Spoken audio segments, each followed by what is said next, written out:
Hi, I'm Adam Spencer, founder of the Day One Network, which is bringing the history of the Australian startup ecosystem to you. I believe in founders. It's why I do everything I do at Day One and our media company, W2D1 Media. And that's why the Day One Network exists, to create helpful content for founders. We've got some great shows in development, but a large part of what we do couldn't be done without support from our partners and sponsors.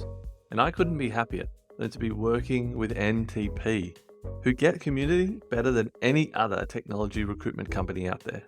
A Newcastle company like mine, NTP are invested in seeing the growth of the local tech community in Newcastle, Sydney, and more broadly Australia.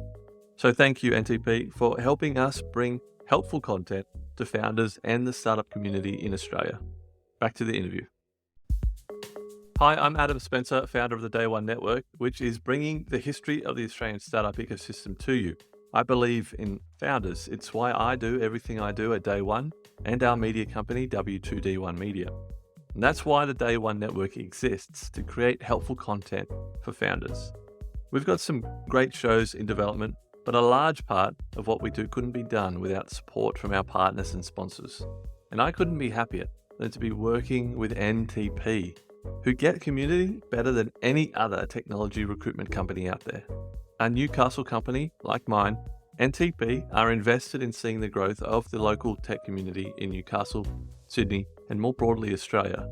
So thank you, NTP, for helping us bring helpful content to founders and the startup community in Australia. Back to the interview. Hi, I'm Adam Spencer, and welcome to Day One, the podcast that spotlights Australian startups, founders, and the organisations that empower Australian entrepreneurship. We go back to the beginning to tell the story of Australia's most inspiring founders and how they built their companies. You're listening to a special interview series as part of a documentary W2D1 is producing about the history of the Australian startup ecosystem. On the episode today, we have...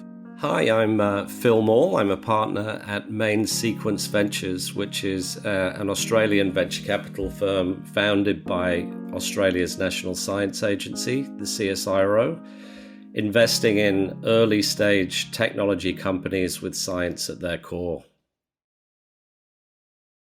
When did you first get involved? Before maybe the vocabulary was even there, but when did you first get involved? Well, I think when I first started in the technology business, which would have been, even the beginning of the 90s. So at the beginning of the 90s, believe it or not, I was a theatre director, and I did that for most of the 90s. And theatre direction, of course, doesn't make much money. And so I had this side hustle, which was this sort of emerging new practice of building websites on top of this Mosaic browser that was starting to catch people's attention throughout the 90s. As we got to the end of the 90s, I got very busy doing this, and I realized I needed to get on the train or watch it go off into the sunset. And I decided I was going to get on the train, and I moved to Sydney. And a career in technology began, building websites for people. I worked for a big Sydney company called Brilliant Digital Entertainment. And I wouldn't really describe that as a startup by today's standards, but it probably was as close as you get to a startup back then, in that it was, it was a private business founded by a couple of people. It had about 100 employees, and it was leaning into this whole new world of digital entertainment, as the company name said. But this wasn't a world of raising venture capital, starting off in a garage, working in a co-working space, building a business on Amazon Web Services off your laptop. This was a classic Sydney startup, in that it had raised money from high net worth families that were known to the founders. And from my perspective, I was almost entirely unaware of that. I was just an employee in the company. I had a small amount of share options, and I did my job as the VP of web development at the time. Then we created the website for this little company in the Netherlands called Kazaa. And that company very quickly exploded because it was an alternative to a very popular piece of software at the time called Napster, which was one of the file sharing applications. And that company, Napster, was being sued by the entertainment industry. And all the consumers moved very quickly over to Kazaa, and Kazaa moved very quickly to Australia. And before I knew it, I was the chief technology officer of Kazaa. And Kazaa really became one of the first high growth startups in Australia's history in my reading of this, because it was an early stage internet company. It was growing like the clappers. At one stage, it was 80% of the world's internet traffic, because these are the days before YouTube and high bandwidth internet websites. And Kazaa was really how you shared videos of your party at the weekend and things like that. And that business became enormous, not by today's standards, but by the standards of those days, having millions of users on it at any one time, tens of millions of customers altogether. It was my first taste of operating a digital business at scale. And that's where I met Mick Lubinskas, who was also working at Kazaa. And we found our mojo. Him on the marketing side and me on the technology side, building this massively growing company. And that was a real roller coaster. And that all happened out of Military Road in Cremorne in Sydney. No one would know. You would drive past it every day, but it's just opposite the cinema in Cremorne. And millions of users each day were going through that office. And so, I think once you've had that experience, first of all, a lot. We learned so much about building businesses and technology, and, on a world stage. And we also learned about the bad things that happened, because we were sued by all the big movie studios and all the record companies. And so there were lots of challenging times there as well. But we came out knowing a lot, and feeling excited about the digital universe that was unfolding. And Mick and I wanted to do that again. And so where are we up to now? Let's see, on the timeline, Kazaa, our time at Kazaa began in around 2000, and we were done by about 2006 or something like that. Mick and I did some consulting for various people, but we were hunting for a startup to join. That's what we had really enjoyed, wanted to do again. And from our perspective at the time, there weren't any. And there was a real trend at the time. I mean, Australian founders were starting companies just like Brilliant Digital. They were generally raising capital from families that are known to them. And then they were very quickly going offshore to the United States largely, and not really building the value here in Australia. Atlassian was really the first company to start that trend of putting the roots down and starting things here. But at this stage, Atlassian, I don't think had even been founded. And we looked around for startups, couldn't find any. And decided we'd make our own. And at the time, everyone was trying to. Everyone. There were a number of people in Australia trying to create Australia's version of Y Combinator, which had started recently in Silicon Valley. And Mick and I said, "Well, why don't we do that? And let's not wait to raise money. Let's just get started. Let's bootstrap. Let's offer what we know, what we learned at Kazaa to people. You offer the marketing, I'll offer the technology, and we'll get people going quickly. And over time, we'll raise a little bit of money and we can start investing in companies like Y Combinator does." And that's when the whole Pollenizer thing started. And really, it was around that time that the startup ecosystem that we know today really started to get into its stride. What year would you say that was? 2010? So that would have been 2008. Just side note, I've got a few side notes here actually, but one, I'm curious about the name Pollenizer. How did you come up with that? Well, when we finished at Kazaa, I mean, one of the things I was doing was just thinking of lots of different ideas for companies to start. Back then, you could have a stab at grabbing domain names and get interesting ones. So I had this little list of, actually quite a big list of domain names. And Mick and I sort of shortlisted off that, and we came up with some other ones as well. I mean, I remember one of the alternative names was Red Kangaroo or something, which is kind of a bit. I think Qantas would have sued us if that's what we'd done. But it was, but we didn't go that way. I think I did have the domain name for Pollenizer.com, and I remember just in the years leading up to that, if I remember correctly, I was doing a whole bunch of work with Chris Sard up in Brisbane at the time, who had this whole idea of data portability, which, of course, is, data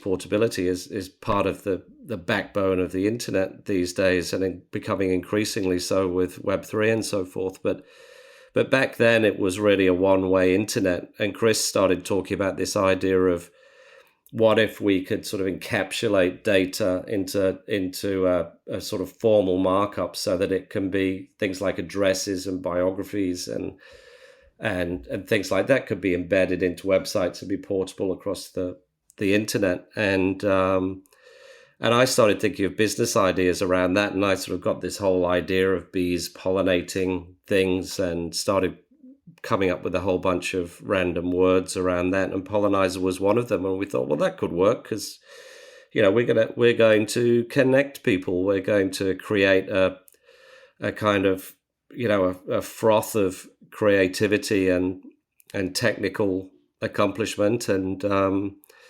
Pollenizer kind of describes it. So let's do that, and that's where it came from. And before we keep moving forward through the timeline, I want to go back to your time in theatre quickly with a side note here. What was the biggest lesson you think you took from, teaching theatre that you brought across into the tech world?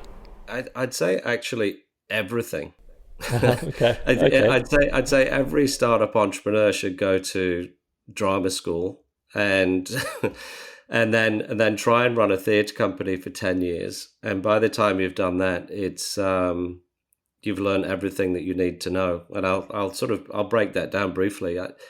If in theatre, first of all, you can't pay people with money. Some money comes in from ticket sales and Australia Council grants and things like that, but it's very, very little. I think in my final year in theatre, I, as the head of the company, had the top tier ANZET frequent flyer status, but my taxable income was $7,000. So that kind of gives you an idea. And so, but we had a team of people, a theatre company who had worked consistently together for about 10 years and had done it under those conditions. So what that means is you have to convince people to join the mission, if you like, without money being the reason to do that.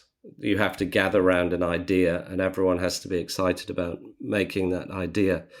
So that's the first thing. The second thing is the process of putting a play on is usually a process in which you have very little in the way of resources, and you have a year to kind of think about it and put it together. But at the beginning of that year, you have to make all the advertising collateral that goes in the arts festival programs and things like that. So putting those two things together, what you've got is you've got a ragtag bunch of people, practically no resources, a big idea that's got a whole bunch of people excited. You then describe that idea, you describe what you think you can build over the next year, and you write about it and you make some imagery about it. That gets published, and a year later you've got to make that real, and you've got no alternative but to do that because a lot is resting on it, including everyone's reputation, which I've learned is a very important currency in startups as well. And so this is a kind of a set of skills. The same skills that allow you to do that allows you to actually have the confidence to have an idea which isn't a play now. It's actually it's a company. It's another entity which is going to create impact in a different way. But the process is actually just the same. So it gives you the strength. It gives you the ways of working with people and having empathy for their struggle during a process. And it teaches you how to tell a story as your first product and then materialize that product and bring it to life. And that's the skill I think that you powerfully learn in theatre that's so valuable for startups.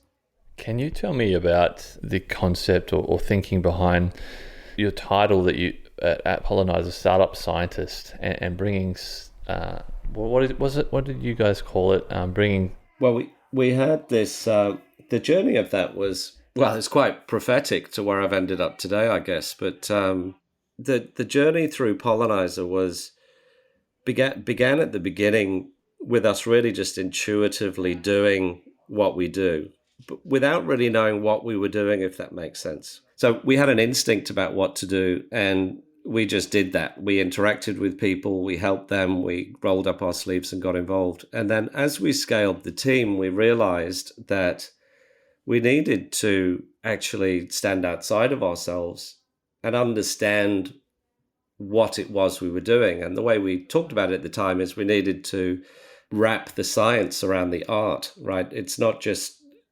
intuitively showing up and letting the magic happen. You actually have to try and encode that, and you have to sort of find the recurring patterns and the ways of measuring progress. And at the time as well, the whole lean startup idea was emerging, which we became very proficient at, and it became very helpful in our work. And at the heart of that is this whole idea of a sort of scientific method, if you like, to creating a company. So having a hypothesis about what's valuable or what's going to work, testing it with a consumer or customer, knowing what success looks like in what you measure, and then moving forward as a company around that. So we sort of started describing what we were doing as startup science, and then we started giving each other names around that idea. So I was chief startup scientist, I think, at the time. But as it turned out, it was a very powerful way of working. We designed a number of accelerator programs and startup programs around that, not just our own. The last one being the CSIRO's National Science Accelerator on. And, a lot of that work still exists today. You see it in the sort of in the workbooks and the playbooks that people give out in accelerator programs and things. So we certainly didn't invent it all. A lot of it was a brilliant sort of riff that was happening across what was then it still is a global ecosystem of people just rabidly learning from each other and then building upon each ideas and finding other ways to do it. But that was what we were calling startup science at the time. Looking at the whole timeline of the Australian startup ecosystem and how it's grown, why do you think people look at Pollenizer as such an important part of that timeline? Well, I think it's because nothing existed beforehand that I know of. It was just a crazy idea to start it. It was very hard. And I will say it never had a business model that worked. It was a love project for the 9 years that it existed. And but it was really the first entity of its kind that was helping other people make startups. And of course, our ecosystem today is abundant with those. And people often ask me, why didn't you carry on with Pollenizer? And I think that the reason that I consistently give is that I think it served its purpose. And I often describe it as a booster rocket on Saturn V, or on a SpaceX rocket. It's required. It was required. It was one of the required pieces to get our ecosystem into orbit. But once the ecosystem was in orbit with its own momentum, it wasn't needed anymore. It could fall back to Earth. And one way of describing Pollenizer sort of less romantically is it was a general purpose incubator that helped all kinds of people wanting to start all kinds of companies. And it worked with them with a certain methodology, this sort of startup science approach, a consistent way of bringing people together and working. But again, it was general purpose. It wasn't helping AI startups, or it wasn't helping people with disabilities, or it wasn't doing something particular for the Melbourne ecosystem. It was a general purpose for everyone in Australia that was crazy enough to want to start a startup at a time when there was no venture capital and practically no other support. But now there's a lot, and we don't need a Pollenizer anymore. I think there's so much of what the Generation 1 accelerators and incubators did is now table stakes and baked into what the army of people who are creating companies today just know. It's part of our vernacular and our core skill set as Australian entrepreneurs today.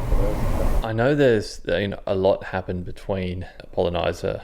I think a lot happened that we're going to skip over between Pollenizer and Main Sequence. But why did you start Main Sequence, and where did that come from? Oh, sorry, not start. Why did you start Main Sequence?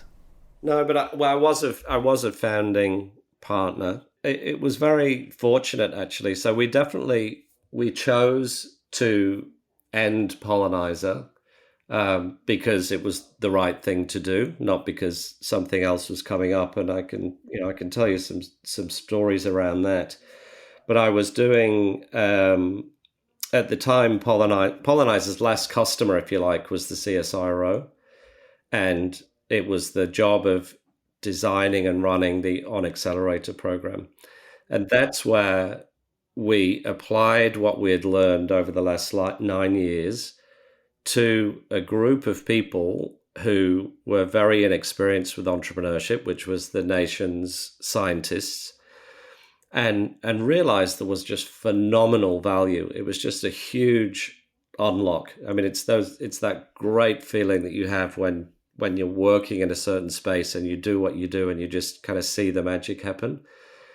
I remember when we did the first On Accelerator workshop, there were about 100 people in the room.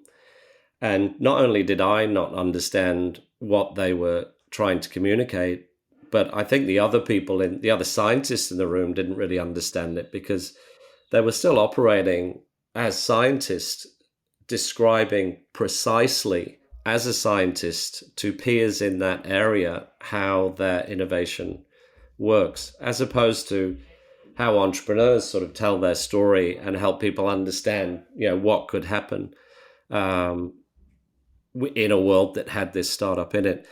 By the time we'd finished that program, there was just an incredible capability that sort of wrapped around these incredible inventions, a way of describing those inventions to people, a way of thinking about raising capital, a way of building a business with people around it, and a way of being, in essence, entrepreneurial. And so that was a wonderful feeling. But I thought, when we ended Pollenizer, that would also end as well. And I was literally out of Pollenizer looking for a job. And actually, I'll tell you the story about how it ended, because I think that's interesting. Because we ended Pollenizer with 2 experiments. So we ran startup science on our own company. We did it very openly with the whole team, and we ran 2 experiments. One was, at the time, Qantas was putting out to tender the Avro accelerator program, which it ran for a few years. And the team had designed what they wanted to do with that terrifically well. And we were excited by that. And we said to ourselves, if we bid for that deal and we get it, and we do it high integrity, we design the perfect program, which we have a high conviction it's going to work, then that's a past experiment, that's a win, and that's a reason to carry on with Pollenizer. So we designed an amazing program. We spent months on it with everything that we knew. We costed it at what it costs to do it properly as a proper business. And we put that in to the Qantas team. The other thing we did, and I'll tell you what happened in a minute. Then the other thing that we did was we were running the On Accelerator program for CSIRO. All the universities started reaching out to us saying, can you do something similar for us as well? And we thought, well, that's interesting. So how about this for an experiment? We go to CSIRO with this idea that together we build a business to roll this out at scale across the whole country. And we went to David Burt, who was running On Accelerator at the time. He's now Director of Entrepreneurship at UNSW. And I said, so what do you think? How about we basically go into business together and do this? And again, I thought that was a win. That would be proof that there was a market that was ready to properly sustain a Pollenizer. And so here's what happened. In the case of David, very openly and for all the right reasons, he said, I have a strong belief that all this material that's made needs to be free. It shouldn't be part of a business. And we should just give it out so that all researchers are using it and benefiting from it and changing what they do for the better. And, of course, I was a bit grumpy about that at the time, but actually, he's right. That the impact of doing that is very powerful. But it was a failed experiment in terms of Pollenizer's proof of life, if you like. And then on the Qantas deal, we didn't get the deal because we were too expensive. And again, there's no sort of judgment on Qantas's decision there in any way. It's just that's what it cost. That's what it would have cost us to deliver such a program. So it just wasn't going to work. So we realized that there was no sustainable business model. Ironically, that the startup science that we'd espoused to everybody was how to find as rapidly as possible a sustainable, repeatable business model. And after 9 years, we had failed to do that ourselves. We had a business model that functioned, kept the lights on, but it was certainly not going to grow, and there was no make money while you sleep business there. So we moved on. So that was all finished. And then, as luck for me would have it, Bill Barty, who I knew well, had been recently tasked with forming the venture capital fund in CSIRO that later became known as Main Sequence. And Bill asked me to come along and join the gang. Just felt like the luckiest person in the world because everything in my life up to that point had led me to that door. And here I am today. Could you have done anything differently before you even began Pollenizer? Like, have you ever thought back and thought about what could we have done differently? To make Pollenizer successful, or? Yeah. Well, we tried so many business models. I mean, it's a problem, frankly, that endures today. The people that are the service workers, if you like, of the startup ecosystem, I think are unvalued in the system. They find themselves going from gig to gig, helping, for example, a big company start its startup program, which lasts for about 3 years, and then the whole thing collapses and they're out of a job, or they have to become a scrum master or something, more justifiable in a software company or something. Big programs like On happened, but On was a 5-year government-funded program, which ended after 5 years. And there was just such an amazing army, frankly, of incredibly talented startup coaches, you might call them, who were all suddenly out of work. And I think the problem there is that it's a very it's a job which takes a long time to really get an instinct for. And each time these systems collapse, these people, are out of work, and we lose some of them, or they lose a little bit more hope. And I think that's disappointing. I think that's one of the things, I hope we'll get right over time. One of the good things that's happening is many of us, I suppose I could say, are ending up in venture capital. And that is a model that works. Now we're in a world of capital. There's enough capital to get enough management fees to do the work we do. And it all works in a sustainable way in a reasonable sized venture capital firm. And I think that's also good because we've all got skin in the game and we're all trying to do the same thing, which is making tremendously valuable companies. When you don't have that kind of business model, you do things like Pollenizer needed to do, which is, so for example, at the beginning of Pollenizer, we had two concurrent business models. We worked as a software agency and we charged clients professional rates. So for example, we worked on the BBC iPlayer platform. And in parallel to that, we helped startups, and that we did that for a very low rate, sometimes free, and for equity in the company.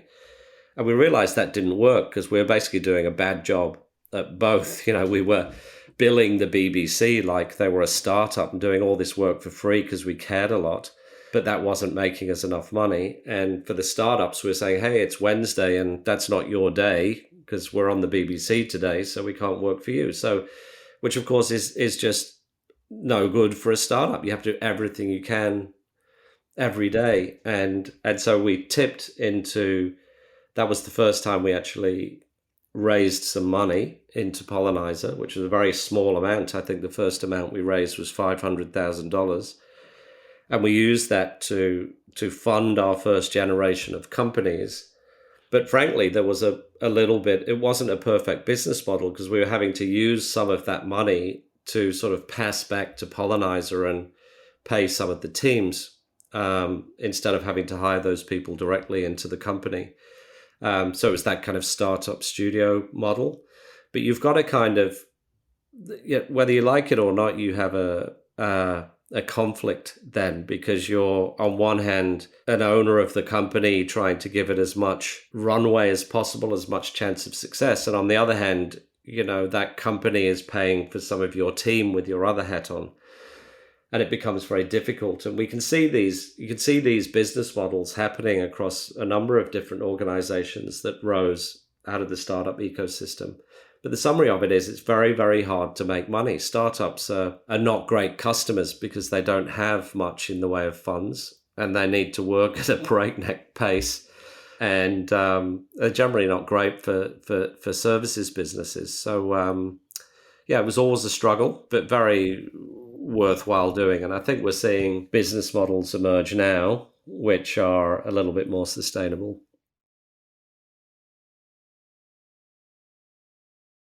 What are some of the biggest gaps you see still in the Australian startup ecosystem today?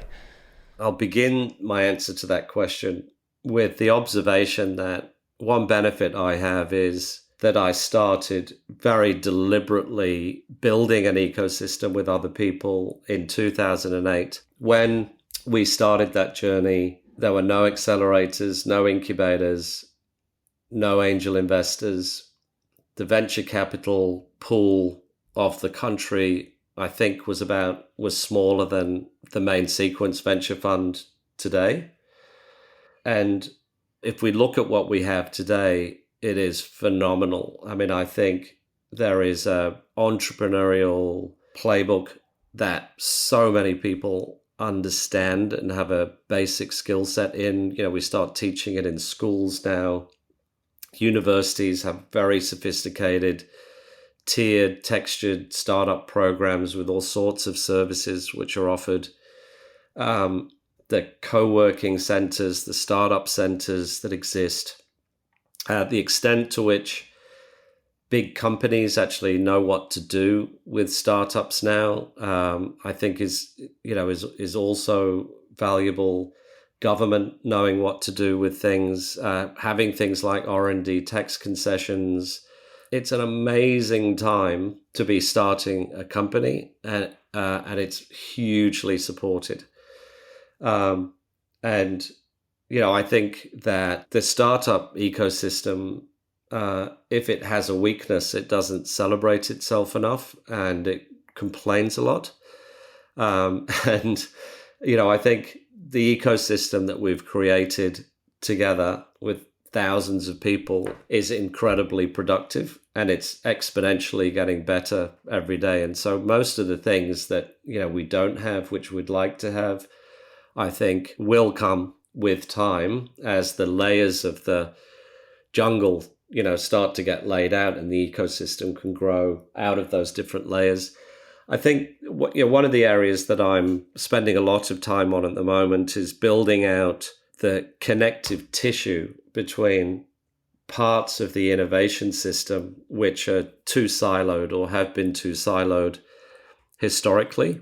When startups and organizations and people start working together and they do that prolifically, great things happen and we become greater than the sum of our parts. One of the areas I'm working in today is in the world of quantum computing. Now, you can pretty much draw a direct parallel back to the early days of Silicon Valley when companies like Hewlett-Packard were making calculators, and look at what we have in Australia today in terms of quantum technology. Now, for one reason or another, but a lot of it just around the people, we have an extremely world-class quantum technology talent base here in Australia. 20 years ago, a professor came to UNSW and started talking to people about this crazy theory of quantum physics. And people have gathered around that person initially, and then that group, and then different universities pick it up. And we have, one of the top 5 talent communities building quantum technology today in Australia. But to my point, it's siloed, or at least it has been siloed. There's a lot happening to make that better, but it takes time. But it's been siloed inside university labs. There's been very little going on in the entrepreneurial community. There's been very little going on in the large enterprises and companies that can become customers of these quantum technology businesses. And I think what we're looking at now is the possibility of a quantum technology revolution rising out of Australia in the same way that digital computers rose out of Silicon Valley. And that's only going to happen if we prolifically communicate, build bridges, smash down the silo walls at every opportunity. We make our habit telling everyone about what we're doing. We still have a little bit in Australia of people keeping it a secret, wanting it to be proprietary. I still get people as an investor wanting me to sign an NDA before they've even told me any details about their company. And it's in my mind, it's the wrong posture, which doesn't lead to success. The companies that are successful that I've observed have been companies that are just telling everybody about what they're doing and getting them excited and looking for every opportunity to hire the great people, work with the great partners, get investment from the right investors. It's just a silo smashing, bridge building, requirement, which we're still not as good at as we need to be, but we're getting better. This is the advice question that I ask everybody. If a brand new founder came to you tomorrow, what one thing would you tell them to help them not fail? I would tell them to be very, very clear about what their story is. And that sounds quite shallow, I know. It's not a reflection on the need for founders to, tell a fib or weave a tale about their company. It's more a reflection on too many great companies are invisible to the people that can help them, be they investors, customers, people that might work for them, because the founders are failing to communicate why that's valuable to those people. And I find that's a skill and a habit which is very powerful when it happens from the very first day. And you can probably see the connection here back to my theatre days in how I've arrived at this. But even if you haven't got anything to show yet, even if you've got 2 years of building to do, even if you've got 18 months in the lab to prove what you're trying to get done, there is a story you can tell about what you intend to do as a founder. And as soon as you start making that statement and you start having that conversation and you start engaging with people about what they think about that idea, the idea becomes stronger, the company becomes richer, more people want to help you, and the world comes to you rather than the founder needing to feel like they've got to do the big sell and push hard to actually get people to support this company. And I find if that happens from the very first day, everything from that moment becomes easier.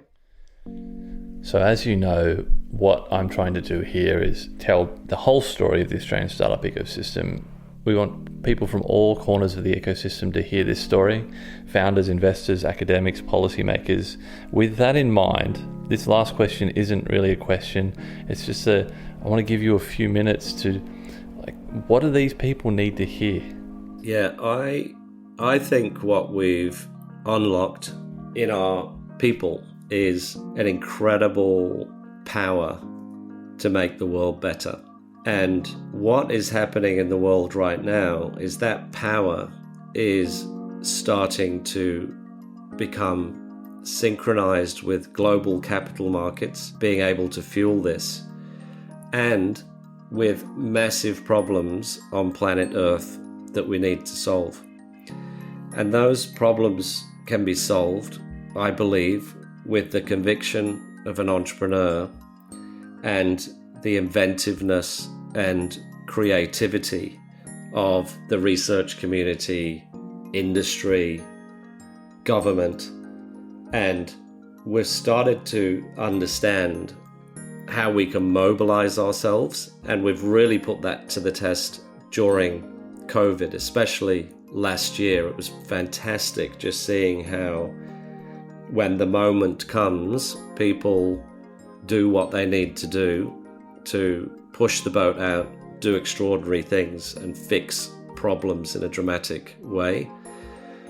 I feel like that is happening massively now on a global stage, and certainly here in Australia. It's a very important time in history that we're ready for as an ecosystem. And I think we've just got to get our heads down, build companies, fix problems, and take Australia to the world with solutions to the problems that it has. And now's the time.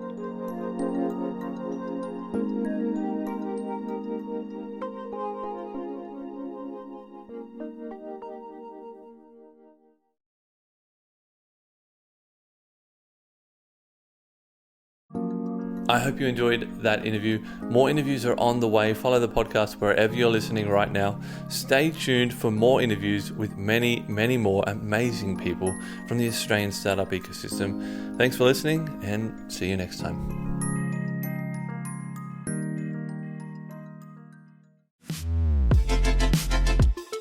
The Startup Retro is a new podcast from the team behind Overnight Success. A weekly show where we help you level up on the Australian startup ecosystem by giving you an insider's view on Aussie startups and venture capital. I'm Will Richards. And I'm Gemma Clancy. At OS, we curate the most important news and announcements across the ecosystem and explain a bit of useful context behind them. The Startup Retro podcast will follow a format familiar to our readers of the weekly newsletter, but offer an opportunity for much more discussion. So, if you want to keep your finger on the pulse of all things happening Aussie startups and venture capital, start your week by listening to the Startup Retro. New episodes every Monday, starting the 1st of July. The Startup Retro is brought to you by Day One, the podcast network for founders, operators, and investors.